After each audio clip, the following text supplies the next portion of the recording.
Hello नमस्कार दोस्तों, स्वागत करती हूँ आप सभी का आपके अपने चैनल प्रियंका हिंदी एकेडमी में।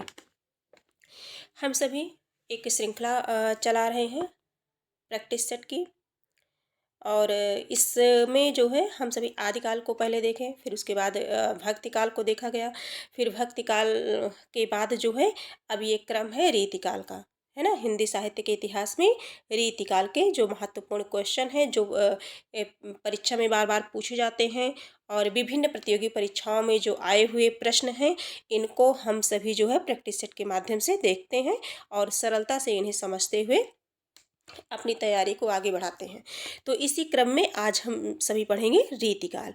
तो ये बता दें हम आपको कि ये घटना चक्र है, घटना चक्र है। और ये जो है बिहार शिक्षक भर्ती को लेकर के किया गया है। बिहार शिक्षक भर्ती इसके साथ साथ बीपीएससी टीआरई 3.0 टीआरई 4, ठीक है, और UP TGT PGT UGC net JRF और डीएसएसबी केवीएस एनवीएस, यानी कि हिंदी से संबंधित हिंदी साहित्य जिसमें भी पूछा जाता है उन सभी के लिए मोस्ट इम्पॉर्टेंट प्रैक्टिस सेट है। और जो कि ये घटना चक्र है, इसमें आपको प्रत्येक ईयर के क्वेश्चन भी मिल जाएंगे, किस तरह से क्वेश्चन को पूछा जाता है, एक ही प्रश्न को कितनी बार उलट फेर करके किस तरह से एग्जामिनर क्वेश्चन को करता है, ये सभी हम लोग बड़ी आसानी से सरलता से प्रैक्टिस सेट के माध्यम से देखते हैं। तो इसी क्रम में हम देखते हैं, ये रीतिकाल का पहला प्रश्न है। प्रश्न संख्या 1 है, निम्नलिखित कवियों में से रीतिकालीन कवि कौन से हैं। तो ऑप्शन ए है नंददास, सूरदास, परमानंद दास, छीत स्वामी।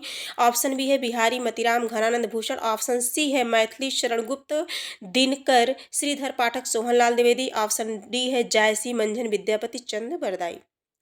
तो इसमें बताना है कि रीतिकालीन कवि कौन से हैं, है ना। तो ये सभी तो ऑप्शन ए तो होगा नहीं, ये तो पहले से गलत हो जाएगा, है ना, क्योंकि ये अभी हम लोग जस्ट ही पढ़ चुके हैं भक्तिकाल को। तो ये सभी तो भक्तिकाल में थे, है ना। तो Bihari Matiram Ghananand, option right answer क्या हो जाएगा, बी हो जाएगा। राइट आंसर क्या हो जाएगा हमारा, बी हो जाएगा। और ये मैथिली शरणगुप्त, दिनकर, ये सब भी नहीं है, है ना। ये सब तो आगे देखते हैं। और इसके बाद जो है देखते हैं, प्रश्न संख्या 2 है, रीतिकाल के मुख्य कवियों में है। रीतिकाल के मुख्य कवियों में कौन है, रीतिकाल के कवि को बताना है। तो ऑप्शन ए है खुसरो, ऑप्शन बी है रहीम, ऑप्शन सी है पलटू दास, ऑप्शन डी है मतीराम। तो खुसरो भी नहीं है ना। रहीम दास भी नहीं है, ठीक, ये भी नहीं है। और आगे कौन बचे है, इसका जो राय पलटू दास भी नहीं है। आगे क्या है, मतीराम है। मतीराम क्या है, रीतिकाल के प्रमुख कवियों में मतीराम है, ठीक है। राइट आंसर हमारा डी हो जाएगा। ये पीजीटी परीक्षा 2016 का प्रश्न है। निम्नांकित कवियों का जन्म काल के अनुसार क्रम निर्धारण कीजिए, है ना। जन्म काल के अनुसार क्रम निर्धारण कीजिए। तो इसका पहला है, ऑप्शन ए है घनानंद ठाकुर रसलीन रहीम। ऑप्शन बी है रहीम घनानंद रसलीन ठाकुर। ऑप्शन सी है रहीम रसलीन ठाकुर घनानंद। ऑप्शन डी है रहीम ठाकुर रसलीन घनानंद। इसमें बताना है क्रम के अनुसार हमारा राइट आंसर क्या होगा। तो इसमें सबसे पहले कौन आए, रहीम आए। सबसे पहले रहीम, अब्दुल रहीम खान खाना। ये कब आते हैं, ये आते हैं 1556, 1500, एक सेकंड, 1556, है ना, 1556 ईस्वी में। इसके बाद फिर कौन आते हैं, फिर इसके बाद आते हैं घनानंद आते हैं। घनानंद कब आते हैं, 1673, 1673 में घनानंद आते हैं। तो रहीमदास हैं, इसके बाद कौन है, घनानंद है ना। और दोनों में क्रम कहीं है, नहीं है, किसी में नहीं है। तो रहीम, रहीम के बाद घनानंद, राइट आंसर ये हमारा बी हो जाएगा, ठीक। और इसके बाद जो है रसलीन, इसके बाद रसलीन, फिर ठाकुर। रसलीन का जन्म जो है 1689 में, 1689 में। और ठाकुर का जन्म कब हुआ था, ठाकुर जी का, तो ये ठाकुर जी कब है, 1766 ईस्वी के आसपास, 1766 में, 1766 में, ठीक है। तो इस प्रकार से थोड़ा सा राइट आंसर भी हो जाएगा। और इनको देख लेते हैं अब्दुल रहीम के बारे में, इनसे क्वेश्चन बन सकता है। रहीम का पूरा नाम अब्दुल रहीम खान खाना था। इनका जन्म 17 दिसंबर 1556 को लाहौर में हुआ था। 17 दिसंबर 1556 को कहाँ हुआ था, लाहौर में हुआ था, ठीक है। तो 1556 हो गया। रहीम के पिता का नाम बैरम खान तथा माता का नाम सुल्ताना था। माता का नाम क्या था, सुल्ताना था। कभी कभी माता पिता का नाम भी पूछ लिया जाता है। रीतिकाल के रीतिमुक्त काव्यधारा के प्रतिनिधि कवि कौन है? घनानंद हैं। रीतिकाल के रीतिमुक्त काव्यधारा के रीति सिद्ध, रीतिबद्ध और रीतिमुक्त, रीतिकाल को 3 पार्टों में विभाजित किया गया है। आगे हम देखेंगे इसे। तो ये रीतिमुक्त काव्यधारा के प्रतिनिधि कवि हैं घनानंद। इनका जन्म कब हुआ था? 1673 ईस्वी को। कब हुआ था? 1673 ईस्वी। ठीक है, 1673। बुलंदशहर के एक कायस्थ परिवार में हुआ था। वे दिल्ली के बादशाह मोहम्मद शाह के मीर मुंशी थे। 1760 ईस्वी में इनकी हत्या कर दी गई। 1760 ईस्वी। रसलीन का पूरा नाम सैयद गुलाम नबी था। रसलीन का पूरा नाम क्या था? सैयद गुलाम नबी था। ये रसलीन उपनाम से कविता लिखते थे। इनके पिता का नाम सैयद मोहम्मद बाकर था। रसलीन का जन्म 1689 में हुआ। कब हुआ? 1689। ठीक। अब इस प्रकार से 1556 में कौन हुआ? 1556 में ये रहीमदास हो गए 1556 में। ठीक। और 1673 में कौन हो गया? घनानंद हो गए। 1673 में घनानंद हो गए। और 1689 में कौन हुआ? 1689 में रसलीन हो गए। अब बचते हैं ठाकुर, इनके बारे में भी जान लेते हैं। रसलीन की मृत्यु, रसलीन का जो जन्म है, रसलीन का जन्म 1689 ईस्वी में हुआ और इनकी मृत्यु जो है 1750 ईस्वी में हुई थी। ठाकुर के बारे में देखते हैं। इनका पूरा नाम था लाला ठाकुर दास। लाला ठाकुर दास 1766 ईस्वी में ओरछा में हुआ था। कहाँ हुआ था? ओरछा में। इनके पिता का नाम गुलाब राय था। अतः जन्म काल के अनुसार विकल्प क्या हो जाएगा हमारा? बी सही हो जाएगा। क्या हो जाएगा? बी सही होगा। ठीक। प्रश्न संख्या 4 है, रीतिकाल की सर्वाधिक व्यापक प्रवृत्ति बतानी है। ऑप्शन ए है नायिका भेद और श्रृंगार रस विवेचन, ऑप्शन बी है अलंकार विवेचन, ऑप्शन सी है छंद विवेचन, और ऑप्शन डी देख लेते हैं। ऑप्शन डी है शब्द शक्ति और काव्य गुण दोष विवेचन। तो ये 2015 में परीक्षा हुई थी, दिल्ली केंद्रीय विद्यालय पीजीटी परीक्षा में आया हुआ प्रश्न है। तो जो इसका राइट आंसर हो जाएगा वो नायिका भेद और श्रृंगार रस विवेचन। राइट आंसर क्या हो जाएगा? ए हो जाएगा। राइट आंसर हमारा ए हो जाएगा। रीतिकाल में नायिका भेद और श्रृंगार रस का विवेचन सर्वाधिक व्यापक प्रवृत्ति है। ठीक है, सबसे अधिक यही प्रयोग हुआ था, नायिका भेद और श्रृंगार रस विवेचन। इसके बाद है अगला प्रश्न है, प्रश्न संख्या 5 है, ये पढ़ लेते हैं थोड़ा। रीतिकाल में रस विवेचन के संदर्भ में नायक नायिका भेद का विवेचन मतिराम, तोष, रसलीन प्रभृति अनेक कवियों ने किया। इस काल की सर्वाधिक व्यापक प्रवृत्ति नायिका भेद और श्रृंगार रस विवेचन रही है। Right answer A. प्रश्न संख्या 5 है, रीतिकाल में किस रस की प्रधानता काव्य में रही है? फिर देखिए प्रश्न को। ऑप्शन ए है श्रृंगार, ऑप्शन बी है भक्ति, ऑप्शन सी है शांत, ऑप्शन डी है रौद्र। तो इसका राइट आंसर क्या हो जाएगा? श्रृंगार रस, है ना। नायिका भेद, श्रृंगार रस विवेचन, अभी ऊपर हम लोगों ने पढ़ा, उसी में से ये क्वेश्चन बन गया। आगे आगे क्या आ गया? ऑप्शन ए श्रृंगार रस, है ना।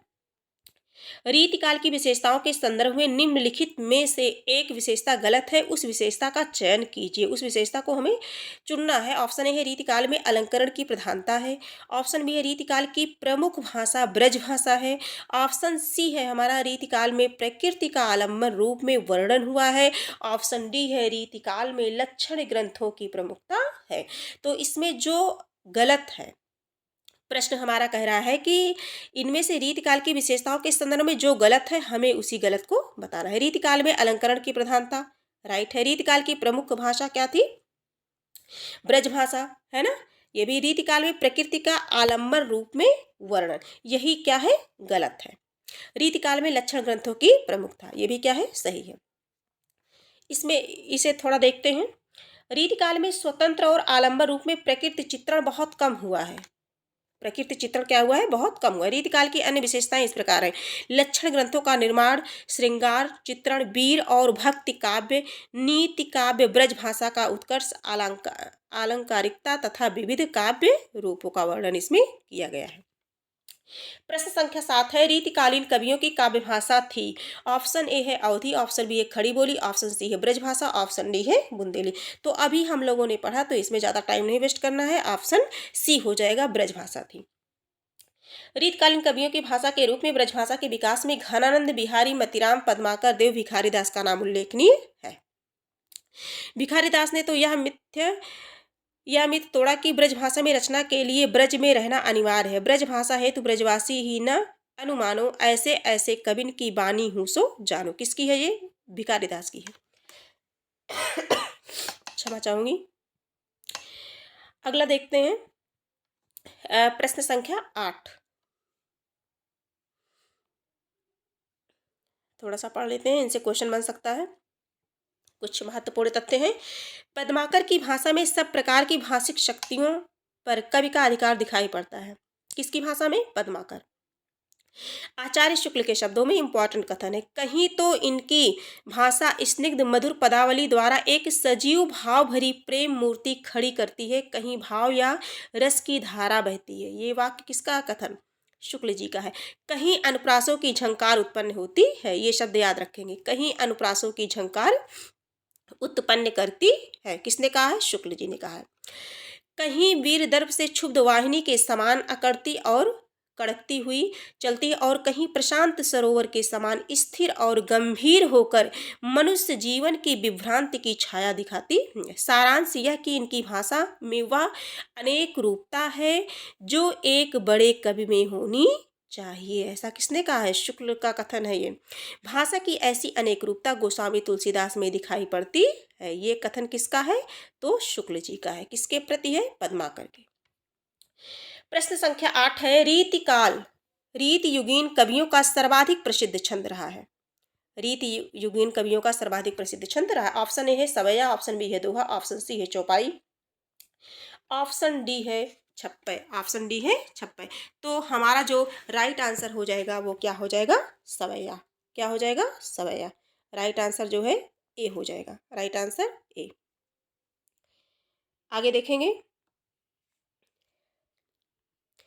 रीति युगीन कवियों ने परंपरागत छंदों का प्रयोग बहुलता से किया है, जिनमें कवित्त, सवैया, दोहा इत्यादि थे, किंतु इस युग के कवियों का सर्वाधिक प्रिय छंद क्या रहा? सवैया रहा, जिनका प्रयोग उन्होंने श्रृंगार रस के अंतर्गत किया है। प्रश्न संख्या है 9 है, आचार्य रामचंद्र शुक्ल ने रीतिकाल का प्रवर्तक आचार्य किसे माना है? रीतिकाल का प्रवर्तक आचार्य किसे माना है?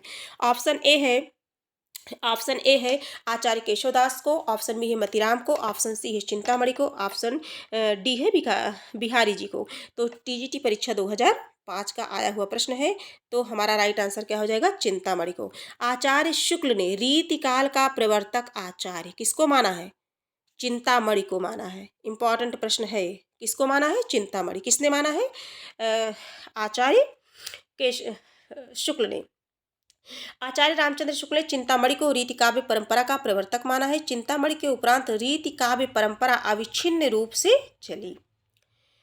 कुछ महत्वपूर्ण तथ्य हैं। डॉक्टर भगीरथ मिश्र ने रीतिकाल का प्रवर्तक आचार्य केशव को माना है। देखिए, जिस प्रकार से आदिकाल को विभिन्न आचार्यों ने, विद्वानों ने भिन्न भिन्न नाम दिया है। किसी ने आदिकाल को आदिकाल कहा है, किसी ने शुक्ल ने आदिकाल को वीरगाथा काल कहा है, राहुल ने सिद्ध सामंत काल कहा है ना। तो इस तरह से विभिन्न आचार्यों ने भिन्न भिन्न नाम दिया। उसी प्रकार से रीतिकाल को भी विभिन्न आचार्यों ने भिन्न भिन्न नाम दिया है।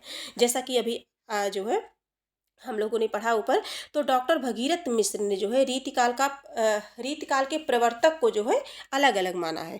तो केशवदास को माना है। केशवदास को बताते हैं कि शुक्ल चिंतामणि को मानते हैं और ये केशवदास को मानते हैं। किसको मानते हैं? केशवदास को। कौन मानता है? डॉक्टर भगीरथ मिश्र।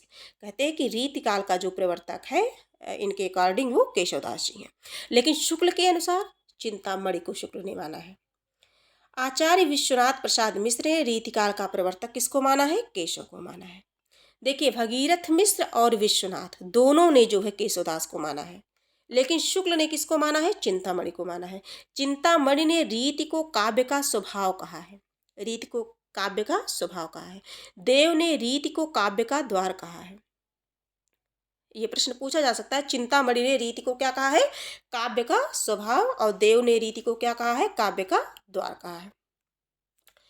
अगला प्रश्न है,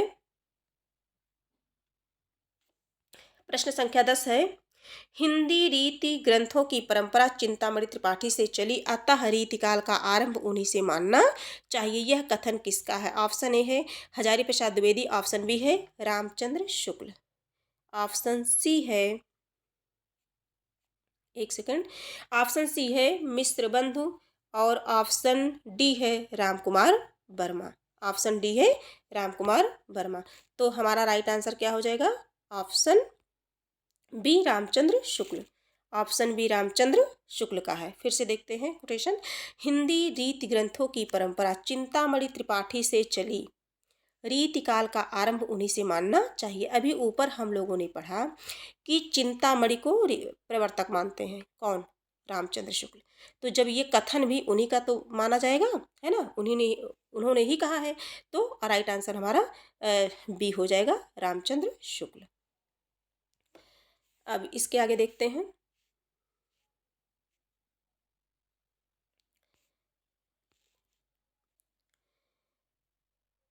आचार्य शुक्ल के अनुसार हिंदी रीति ग्रंथों की परंपरा चिंतामणि त्रिपाठी से चली, अतः रीतिकाल का आरंभ उन्हीं से मानना चाहिए। उन्होंने संवत 1700 के कुछ आगे पीछे काव्य विवेक, काव्य कुल पतरु और काव्य प्रकाश, ये 3 ग्रंथ लिख करके काव्य के सब अंगों का निरूपण किया है। पिंगल या छंद शास्त्र पर भी इनका एक पुस्तक लिखी है। ठीक है, ये जो है अगला प्रश्न देखते हैं। रीतिकाल का समय था, रीतिकाल का समय था। तो रीतिकाल के समय के विषय में ऑप्शन ए है हमारा, ऑप्शन ए है 1050 से 1375, 1050 से 1375 विक्रमी संवत तक, 1700 से 1900 विक्रमी संवत तक। ऑप्शन सी है 1373 से 1700 विक्रमी संवत तक। ऑप्शन डी है इनमें से कोई नहीं, है ना। तो रीतिकाल का समय ऑप्शन 1700 से 1900 विक्रमी संवत तक, 1700 से 1900 विक्रमी संवत तक। राइट आंसर क्या हो जाएगा? बी हो जाएगा। ठीक, ये देखते हैं। आचार्य शुक्ल ने रीतिकाल की सीमावधि 200 वर्ष मानते हुए, 200 वर्ष मानते हुए उसकी सीमा 1700 से 1900 विक्रमी संवत अर्थात 1643 से लेकर के 1843 ईस्वी मानी है। ठीक है, 1643 से 1847 संवत में 1700 से 1900 विक्रमी संवत तक। डॉक्टर गणपत चंद्र गुप्त, डॉक्टर मोहन अवस्थी, डॉक्टर राम रतन भटनागर, डॉक्टर रमाशंकर शुक्ल रसाल, डॉक्टर रामखिलावन पांडे आदि रीतिकाल का आरंभ जो है 1600 ईस्वी से मानते हैं। कहाँ से मानते हैं? 1600 ईस्वी से मानते हैं। और प्रश्न संख्या 12 है, आचार्य रामचंद्र शुक्ल ने रीतिकाल का समय माना है। आचार्य रामचंद्र शुक्ल ने रीतिकाल का समय माना है। ऑप्शन ए है 1600 से 1800 विक्रमी संवत, ऑप्शन बी है 1700 से 1900 विक्रमी संवत, ऑप्शन सी है 1500 से 1700 विक्रमी संवत, ऑप्शन डी है 1600 से 1850 विक्रमी संवत। तो अभी ऊपर हम लोगों ने पढ़ा कि शुक्ल जी ने क्या माना है? 1700 से 1900 विक्रमी संवत तक माना है। तो राइट आंसर बी हो जाएगा। अगला प्रश्न संख्या 13 है, आचार्य रामचंद्र शुक्ल ने उत्तर मध्यकाल को क्या नाम दिया है? शुक्ल ने उत्तर मध्यकाल को क्या नाम दिया है? तो जो है ऑप्शन ए है श्रृंगार काल, ऑप्शन बी है अलंकृत काल, ऑप्शन डी है रीतिकाल, ऑप्शन सी है रीतिकाल, ऑप्शन डी है मध्यकाल। तो उत्तर मध्यकाल को क्या कहा है? रीतिकाल कहा है। किसने? शुक्ल ने। हिंदी साहित्य का उत्तर मध्यकाल आचार्य शुक्ल ने रीतिकाल कहा है। उत्तर मध्यकाल को आचार्य शुक्ल ने रीतिकाल कहा है। प्रश्न संख्या 14 है, रीतिकाल को श्रृंगार काल कहा है। किसने कहा है? रीतिकाल को श्रृंगार काल। तो रीतिकाल को श्रृंगार काल किसने कहा है? रमाशंकर शुक्ल रसाल ने। श्रृंगार काल रमाशंकर शुक्ल रसाल ने। प्रश्न संख्या 14। प्रश्न संख्या 15 है, रीतिकाल के नामकरण को लेकर के थोड़ा समझ लेते हैं। रीतिकाल के नामकरण को लेकर विद्वानों में पर्याप्त मतभेद रहा है। किसी ने कुछ नाम दिया है तो किसी ने कुछ आदिकाल की तरह। आचार्य रामचंद्र शुक्ल ने इस युग में रीति ग्रंथों की बहुलता देखकर ही इसे रीतिकाल नाम दिया। किसने? शुक्ल ने। किसकी बहुलता देखी? रीति ग्रंथों की बहुलता। मिश्र बंधुओं ने इसे क्या कहा है? अलंकृत काल कहा है। रीतिकाल को रीतिकाल किसने कहा है? शुक्ल ने कहा है। रीतिकाल को रीतिकाल शुक्ल ने कहा है। अलंकृत काल किसने कहा है? मिश्र बंधु ने कहा है। और डॉक्टर रमाशंकर शुक्ल रसाल ने रीतिकाल को क्या कहा है? कलाकाल कहा है। रीतिकाल को कलाकाल। आदिकाल को क्या कहा है? जयकाल कह के संबोधित किया है। इस काल का सबसे अधिक सार्थक नाम आचार्य विश्वनाथ प्रसाद मिश्र, डॉक्टर राजनाथ शर्मा और डॉक्टर जयकिशन प्रसाद खिलावन पांडे की दृष्टि में क्या है? श्रृंगार काल है। क्या है? श्रृंगार काल है। ठीक है, इस प्रकार से आदिकाल की तरह रीतिकाल के भी आचार्यों ने भिन्न भिन्न नाम दिए हैं। प्रश्न संख्या 15 है, हिंदी साहित्य में रीतिकाल को श्रृंगार काल किसने कहा है? ऑप्शन ए है मिश्र बंधु, ऑप्शन बी है आचार्य रामचंद्र शुक्ल, ऑप्शन सी है आचार्य विश्वनाथ प्रसाद मिश्र, ऑप्शन डी है बाबू गुलाब राय। तो किसने कहा है? अभी हम लोगों ने ऊपर पढ़ा कि श्रृंगार काल को किसने कहा है? आचार्य विश्वनाथ ने। आचार्य विश्वनाथ ने। राइट आंसर क्या हो जाएगा? सी हो जाएगा। रीतिकाल को कलाकाल किसने कहा है? रीतिकाल को कलाकार किसने कहा है? तो रीतिकाल को कलाकाल जिसने कहा है वो कौन है? रमाशंकर शुक्ल रसाल। ये भी अभी हम लोगों ने ऊपर पढ़ा। अगला प्रश्न है, प्रश्न संख्या 17 है, रीतिकाल को अलंकृत काल किसने कहा? तो रीतिकाल को अलंकृत काल किसने कहा? मिश्र बंधुओं ने कहा। ठीक है, रीतिकाल को अलंकृत काल मिश्र बंधुओं ने। राइट आंसर ये हो जाएगा। प्रश्न संख्या 18 है, रीतिकाल को अलंकृत काल किस इतिहासकार ने कहा? किस इतिहासकार ने कहा? वही प्रश्न है, घुमा के दे दिया गया है। तो राइट आंसर हमारा ए हो जाएगा। किसने कहा? मिश्र बंधुओं ने कहा। अलंकृत काल किसने कहा? मिश्र बंधुओं ने। अगला प्रश्न है, प्रश्न संख्या 19 है, रीतिकाल को अलंकृत काल नाम किसने दिया? फिर वही क्वेश्चन है, तो किसने दिया? मिश्र बंधुओं ने दिया। ठीक है, राइट आंसर सी हो जाएगा। अगला प्रश्न है, प्रश्न संख्या 20, रीतिकाल को अलंकृत काल किसने कहा? एक ही क्वेश्चन को कई बार दे दिया गया है, इसलिए कई परीक्षा में ये जो है एनबीएस प्रवक्ता परीक्षा में पूछा हुआ प्रश्न है। तो रीतिकाल को अलंकृत काल मिश्र बंधुओं ने कहा। इनमें से किसने आदिकाल को जयकाल तथा रीतिकाल को कलाकाल कहा? आदिकाल को जयकाल, आदिकाल को जयकाल और रीतिकाल को कलाकाल किसने कहा? ऑप्शन ए है डॉक्टर ग्रेसन, ऑप्शन बी है डॉक्टर रमाशंकर शुक्ल रसाल, ऑप्शन सी है doctor Indranath Madan, option D है आचार्य नंद दुलारी वाजपेयी। यह जो प्रश्न है यह दिल्ली केंद्रीय विद्यालय पीजीटी परीक्षा 2015 में आया हुआ प्रश्न है। तो इनमें से किसने आदिकाल को जयकाल तथा रीतिकाल को कलाकाल कहा? अभी हम लोग एक्सप्लेन कर रहे थे ऊपर प्रश्न का, तो उसमें हम लोगों ने पढ़ा था, और वैसे भी जहाँ तक है सबको ये याद ही होगा कि इससे जो है डॉक्टर रमाशंकर शुक्ल रसाल ने कहा है। रसाल, इतना याद करेंगे। कलाकाल जयकाल, आदिकाल को जयकाल कहा है और रीतिकाल को कलाकाल कहा है। रीतिकाल को क्या कहा है? कलाकाल। किसने कहा है? डॉक्टर रमाशंकर शुक्ल रसाल ने। राइट आंसर क्या हो जाएगा? बी हो जाएगा। तो अब इसके बाद है रीतिबद्ध, है ना। रीतिकाल के बारे में हम लोगों ने पढ़ लिया कि रीतिकाल को जो है रीतिकाल का समयावधि, रीतिकाल को आचार्यों ने किन किन नामों से संबोधित किया है ना। रीतिकाल के कवियों के बारे में पढ़ लिया। कुछ कवि हैं उनके जन्म स्थान को लेकर के, है ना, उनके माता पिता को लेकर के इतना कुछ हम लोगों ने जाना। तो इसमें जो याद करने योग्य है, रीतिकाल का प्रवर्तक किसने किसको माना है, और रीतिकाल का नाम किसने किसको दिया है, और रीतिकाल के कवियों को और उनके जन्म स्थान जैसे कालक्रम की दृष्टि से पूछा जाता है। जो नेट की परीक्षा में ये प्रश्न अधिकतर बनते हैं कि क्रमानुसार जो है एक क्रम में लगाइए, कौन कभी पहले आया फिर उसके बाद में, फिर उसके बाद में, है ना, ऐसा करके। तो हमारी आप सभी से ये उम्मीद है कि ये क्लास जो है आप सभी रिवीजन करते रहिएगा, पढ़ते रहिएगा और अपनी तैयारी को मजबूत बनाते रहिए। ये क्लास अगर आपको लगी, आपको हेल्पफुल लगे, उपयोगी लगे, तो आप लाइक और सब्सक्राइब शेयर जरूर करिएगा। आप सबके प्यार और सहयोग की मुझे नितांत आवश्यकता है। अब मिलते हैं अगली क्लास में फिर, तब तक के लिए धन्यवाद।